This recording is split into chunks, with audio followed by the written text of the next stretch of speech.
بسم اللہ الرحمن الرحیم۔ دوستو، آج کے اس ویڈیو کے اندر ایک ایسے سوال کے بارے میں بات کرنے والا ہوں جو اکثر اوقات پوچھا جاتا ہے۔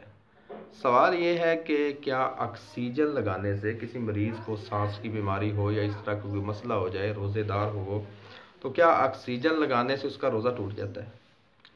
تو سب سے پہلے نواقض وضو کے اندر اور نواقض روزہ، جو روزے کو توڑ دینے والی چیزیں ہیں، روزے کو ختم کرنے والی چیزیں، ان کے اندر ہوا جو ہے وہ شامل نہیں ہے۔ تو یہ آکسیجن جو ہے ایک قسم کی ہوا ہے، سانس جو آدمی لیتا ہے، تو ہوا تو سانس کے بغیر تو انسان کا زندہ رہنا ہی ضروری جو ہے محال ہو جاتا ہے، مشکل ہے۔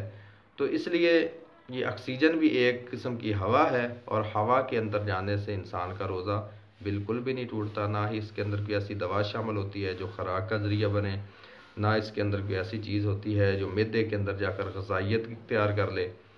تو یہ ایک ہوا ہے، اس سے روزہ بالکل بھی نہیں ٹوٹتا، اور اسی پر تمام علماء کا فتویٰ ہے۔